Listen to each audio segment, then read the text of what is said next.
I do a little bit of everything. My job title is head brewer. But when you're as small as we are, there's only 9 of us total working at this place. So everybody wears multiple hats.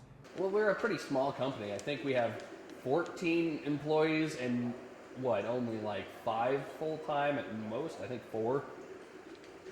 Charlie Sturdivant, my father, he started home brewing, but he only did a couple home brew batches before he just decided to turn this machine shop in his backyard into a brewery. He got a little carried away because we're probably a very large brewery for how much space we actually have. When we opened, there wasn't even 10 breweries in Denver. And there was only one other brewery in Colorado, Dry Dock, that was doing the tasting room. So when we opened on a 1 barrel, 30 gallons at a time, pouring pints across the bar, that was new. And nobody expected us brewing 30 gallons at a time to survive financially, let alone thrive. Working here is being like a part of a Colorado beer history. I mean, like Derek was saying earlier, when GCB opened up, there weren't many other breweries opened. Originally, the bar wasn't supposed to be the primary focus of our business. It was supposed to be a nightly market focus group. It's since taken on a life of its own, and it's the busiest portion of our business. But it allows us to get instant feedback on any beers that we make. In some other states, tasting rooms aren't even allowed, so our business model would have had to be completely different. In the Brewers Guild, we have 200 members out of 300 breweries in Colorado, and all of us try and help each other out. A rising tide raises all the ships. It's a phenomenal state to be in the craft beer industry. We're all pretty lucky to be in Colorado. The philosophy of this brewery for most of its life was traditional beers brewed perfectly was our brewmaster was going for, but the market has changed a little bit. People find that boring nowadays. We work really well with fruits.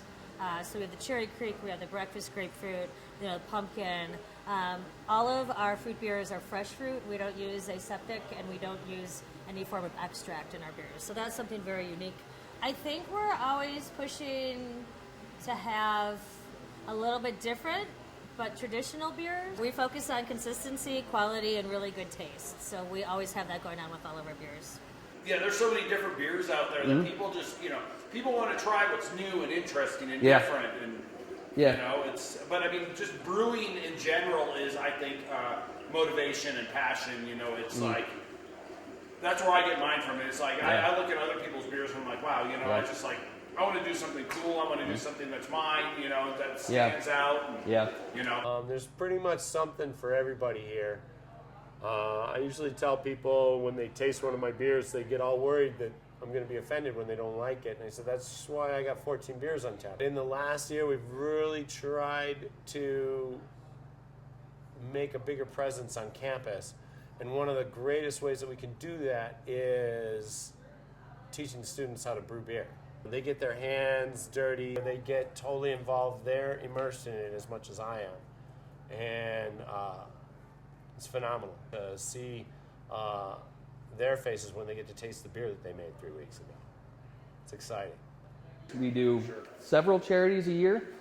We give, $3,000 or $4,000 a year to the food bank here in Golden, to the Christian Action Guild. We do one for the Golden Fire Department. We do one at Foothills Art Center. Yep, we do.